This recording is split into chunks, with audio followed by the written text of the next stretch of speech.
Kazuma is an ugly, disgusting, isolated, lonely loser who locked himself in his room to play his favorite otaku video games. One day, he decided to spend his last savings to purchase the newest edition of his most awaited video game. On his way home, he noticed a beautiful NPC that was about to get run by Tractor-kun. Being the certified simp he is, Kazuma jumps in and saves the girl, which takes a great toll to himself. Congratulations, you played yourself. Kazuma finds himself in a dark room as the goddess Aqua welcomes him to the afterlife. After informing him of his untimely death, Kazuma asks about the girl he saved and learns that she was safe. However, embarrassment swallowed him after realizing that he died due to extreme shock, and Tractor-kun was proven innocent. Aqua bursts into giggles and informs him that he is the only person who has ever died in a very peculiar way. After that, Aqua tells Kazuma that she is a goddess who guides humans to the afterlife. She then presents Kazuma with two choices. We must stay focused, brothers. We must stay focused. To proceed to heaven or to get Isekai to a fantasy world. Aqua reveals to Kazuma that heaven is a boring place and informs him about an option to live into an RPG-like fantasy world. Upon considering the second option, Kazuma ends up choosing Aqua as the item he wants to bring with him when he arrives at the fantasy world. Suddenly, another goddess appears to fill in Aqua's role of managing the souls of the dead. And just like that, Kazuma and Aqua were both sent to the city of Axel, where their quest to defeat the demon lord begins. Upon realizing how useless Aqua is, Kazuma feels disappointed about choosing her instead of a powerful item. Moments later, they go to the guild hall where they can officially register themselves as adventurers. However, they soon realize that they don't have any money for the registration fee. While thinking about what they should do, Aqua sees a priest sitting nearby. She approaches him and demands money because she is the guardian of the Axis Order. The priest, however, belongs to the sect of Eris and gives Aqua some money out of pity. After paying for registration, the receptionist Yeah, boy. explains how the system works with their adventurers cards. Kazuma's dream of becoming an OP main character shatters when he discovers that he is as weak as any regular NPC. Meanwhile, Aqua has become an archpriest since she has impressive stats, leaving the whole guild dumbfounded. The two spend the following weeks working a carefree life as construction workers, drinking bubbly with their fellows during dinner, and sleeping in a disgusting stable at night. However, they snap back to reality after realizing that they arrived in that world to defeat the Demon Lord. With his disappointment with Aqua, Kazuma starts regretting his afterlife choices. Kazuma also realizes that their city is peaceful and far from the Demon Lord castle. Afterwards, they decide to go on their killing quest, where they have to defeat 5 giant toad monsters. Kazuma gets a short sword and realizes that it is not the only short stuff that he has. Damn! While they are chased down by the giant toads, Aqua is swallowed whole by the monster, and Kazuma defeats it to save her. Seeing Aqua's body covered with the toad's saliva, Kazuma remembers something else that resembles it. What do you mean by that? Kazuma wants to retreat from the hunt, but Aqua wants to redeem herself and refuses to go back. She tries killing a giant toad using her magic, but to no avail. That said, Kazuma has to save her once again. Back at the Adventurers Guild, Aqua suggests they recruit new party members. After posting an announcement for their recruitment, an archmage named Megumin approaches them to join their team. While getting to know her, Aqua explains that a crimson demon like Megumin is very powerful. Moments later, Kazuma is pleased to know that all her stats are high and she can also use explosion magic. After feeding the starving Megumin, they continue with their quest. While Megumin prepares for her explosion magic, Kazuma spots another toad. On the other hand, Aqua fails to defeat another giant toad, but Kazuma sees it coming from a mile away. Megumin performs her explosion magic, making Kazuma feel extremely impressed. After that, Megumin collapses from exhaustion, and she is also swallowed by the monster. This forces Kazuma to save both girls, completing the quest in the process. On their way home, Kazuma learns that Megumin is obsessed with explosion magic. Furthermore, she can only cast explosion magic once a day before she collapses from extreme fatigue. When Kazuma tries to ditch her, Megumin starts a scene on the streets so that Kazuma will be forced to keep her. Moments later, a crusader named Darkness asks to join the party. Darkness expresses her desire to be in the same slimy situation like Aqua and Megumin. That said, Kazuma's radar is telling him that something is wrong with her, so he declines her offer. However, Darkness tells her to use her however he wants, triggering Kazuma's virgin persona to be extremely excited. The following day, while Aqua is showing off her new skills, Kazuma discovers that he can learn new skills from the points they gather in their card. That said, Megumin reveals that he needs someone to teach him the skill to properly know it. At that moment, Darkness arrives with the thief named Chris to teach Kazuma a new skill. Chris recommends that he learn the steal skill, and so he does. When Chris asks him to steal her dagger, Kazuma decides to steal her plot armor instead. Stop it.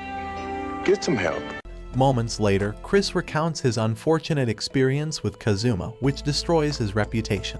When Kazuma uses his skill on Megumin, he ends up stealing her plot armor too. This sight excites Darkness to the maximum extent and begs Kazuma to accept her in their party. Megumin sees Darkness's stats and wonders why Kazuma turns her down. Kazuma tried his best to make her change her mind, but her pride in her abilities made her say that she will obliterate the Demon Lord no matter what. Unfortunately, Kazuma's warning motivates them even more. Suddenly, the receptionist broadcasts an emergency quest, making all adventurers head outside the city gates. Soon enough, Kazuma is dumbfounded to see a swarm of flying cabbages heading towards the city of Axel. The adventurers then scramble to harvest the valuable vegetables, and Darkness shields the other adventurers injured by the cabbages. Afterwards, Megumin blasts the swarm with her explosion magic, which takes them all out. Kazuma steals plenty of the cabbages, and that night they enjoy eating fried cabbages and officially welcome Darkness in their party. The next day, while Kazuma learns some basic water magic, Darkness and Megumin buy some useful stuff with their rewards from the cabbage harvest. Aqua, on the other hand, did not gain a lot from the harvest because he mostly caught lettuce, which is extremely cheap. That said, she comes to Kazuma and asks about the reward for their last quest. To their surprise, they earned a reward of 1 million Eris, making Aqua begs Kazuma for money. The next day, Kazuma replaces his outfit to fit into the fantasy fashion of his new world. While looking for a new quest, he learns that all of the weak monsters have gone into hiding because one of the Demon Lord's generals made a debut. The following week, Kazuma helps Megumin with her daily massive explosion practice because her body can't move after one shot. They keep blasting off an abandoned castle far from the city every single day. Back at home, Kazuma tells Aqua of his desire to abandon the goal of defeating the Demon Lord, which means he is disregarding Aqua's desire to go back to his realm. All of a sudden, the receptionist calls all the adventurers to see her massive cannons. Sorry, I mean to gather at the city gate, where a Demon Lord's general named Beldia the Dullahan poses a great threat to all of them. It turns out that he is looking for the one who keeps exploding his castle every single day. Megumin admits doing it, and tells him that he deserves it because he is nothing but a disgusting isolated loser, who will never have a girlfriend because of his ugly face. Emotional damage! Beldia then casts a premonition of death at Megumin, so she will die after a week. However, Darkness saves Megumin, and she takes the curse herself. Seeing Darkness reach climax because of his curse, Beldia gets terrified of her weird behavior. He then declares to undo the curse if Megumin can reach him at his castle, guarded by his undead minions. Nevertheless, Aqua easily breaks the curse on Darkness with her sacred break spell, making Beldia's threat nothing but a fucking commercial. Stop the cap! Stop the cap right now! Stop the cap! Kazuma starts telling himself that this is not the fantasy world he wished for. Later that day, Aqua wants to take a high-ranking quest to pay her debts. She starts begging Kazuma to support her, and she decides to take the quest for the water purification of a lake near the city of Axel. However, they know that during the purification process, monsters will attack her, so she requests that the rest of the party be her guards. Aqua can purify the lake water by simply touching it, but it will take a half day to complete the purification. To make sure that Aqua will be safe, Kazuma rents a cage from the guild and locks Aqua inside it. While Aqua starts the purification process, Kazuma, Megumin, and Darkness observe her from a safe distance. Suddenly, the brutal alligator monsters gather around Aqua, which causes her to panic and frantically cast purification spells. Soon enough, Aqua completes the quests, but the trauma makes her want to stay inside the cage. Mitsurugi, the supposed hero of that world, gets shocked upon seeing her beloved goddess in that condition. Kazuma forces her to move out of the cage, but she refuses, thinking that the outside world is terrifying. Mitsurugi suddenly appears and breaks open the cage. He calls Aqua a goddess, which puts her ego running again and he came back to her normal mode. Mitsurugi then angrily confronts and challenges Kazuma to a duel with Aqua as the wager. Kazuma accepts the challenge and he immediately uses his skill and steals Graham, Mitsurugi's cursed sword. The following day, Aqua is mad because the reward she earned got a massive deduction to pay for the cage that Mitsurugi broke. Moments later, it is revealed that Kazuma sold Graham for a huge amount of money, making Mitsurugi lose his mind. The receptionist suddenly broadcasts for everyone, especially Kazuma's party, to assemble at the city gates, where Beldia seems very upset.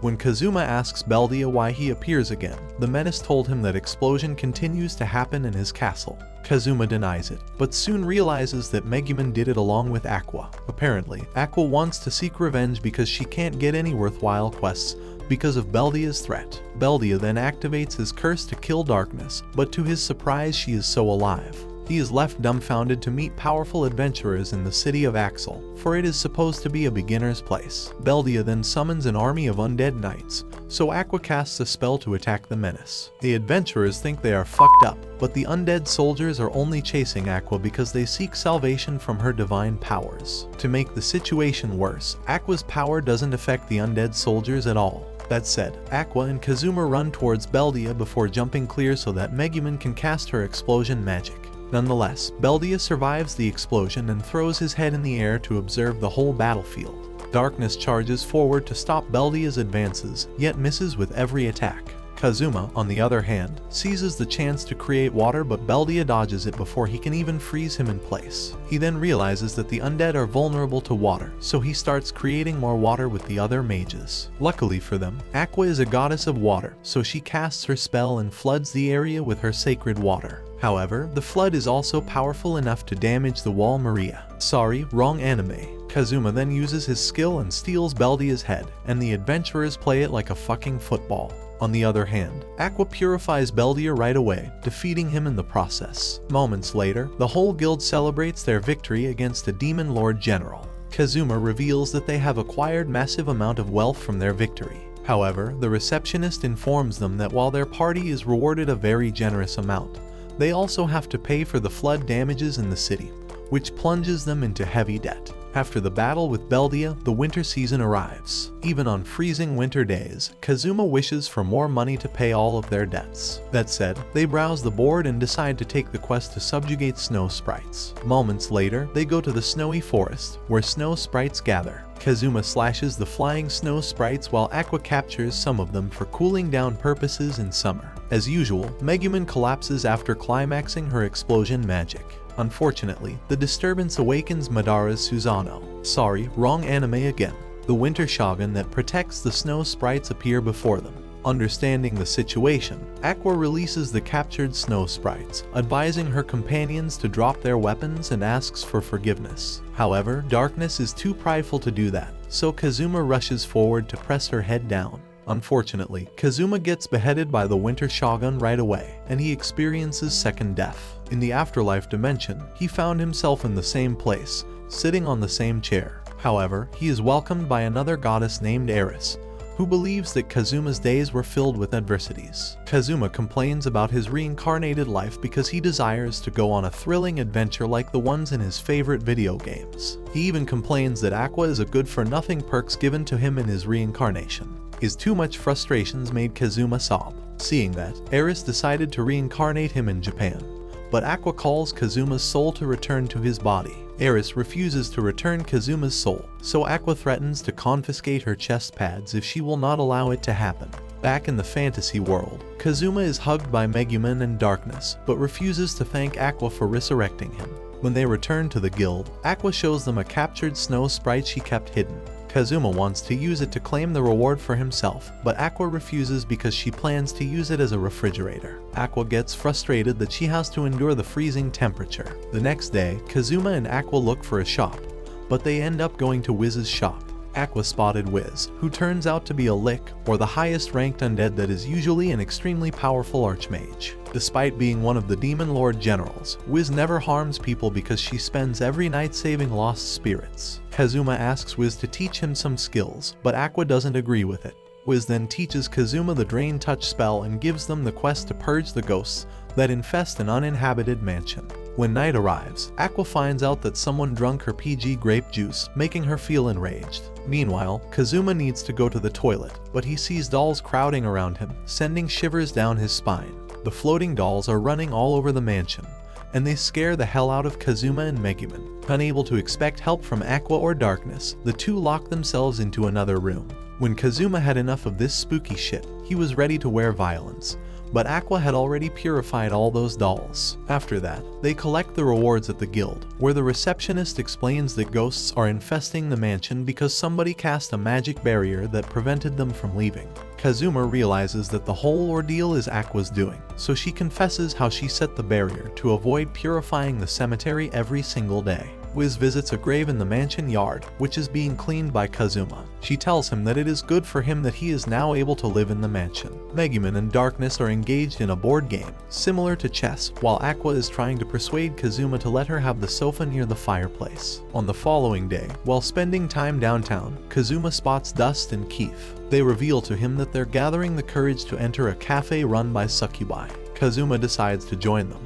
And once inside, the receptionist Succubus explains the cafe's unique service, which is granting men's fantasies. This, however, is paid with the small amount of their vitality. Kazuma then requests a beautiful, older woman who is inexperienced in such matters. Back at the mansion, the party is enjoying a crab dinner from Darkness's family. Aqua proposes drinking PG grape juice, but Kazuma turns it down, worried that it might interfere with his wildest dream he is about to experience. He decides to go to bed early but finds it hard to sleep because of too much excitement. Kazuma then decides to take a bath instead, where he somehow falls asleep. He wakes up only to find Darkness entering the bathroom. Believing this is just a dream, Kazuma started asking Darkness to wash his back. She can't resist his demands, so plot develops. Soon enough, Aqua alarms everyone about an intruder, so Kazuma rushes out and finds a newbie succubus trapped in Aqua's magic barrier. Realizing he's not dreaming, he helps the succubus escape while Aqua, Megumin, and Darkness attack him.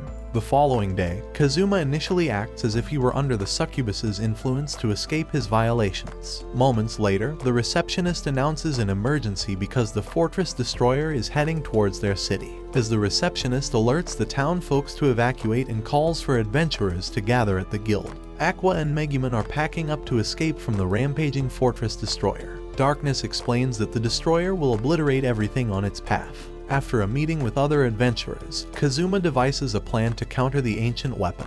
Darkness takes her position outside the city walls as construction workers assemble barricades. Aqua climbs atop the city walls and breaks the destroyer's magic barrier with a spell. After that, Megumin and Wiz blast its legs to halt its movement. However, when the other adventurers start celebrating their success, the destroyer broadcasts a warning about its imminent self-destruction. Instead of running away, Darkness charges towards the destroyer, driven by her weird behavioral excitement. Seeing this, the other adventurers think she is attempting to stop the detonation.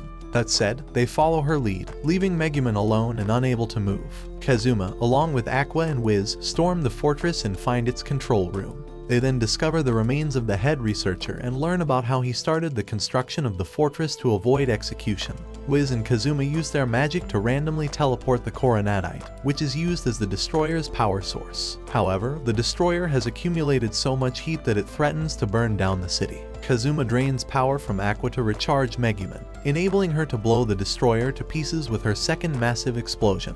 Life in Axel soon returns to normal, until knights arrive from the royal capital, accompanying a prosecutor. They reveal that the coronadite they teleported obliterated the local governor's mansion, leading Kazuma to be charged with treason.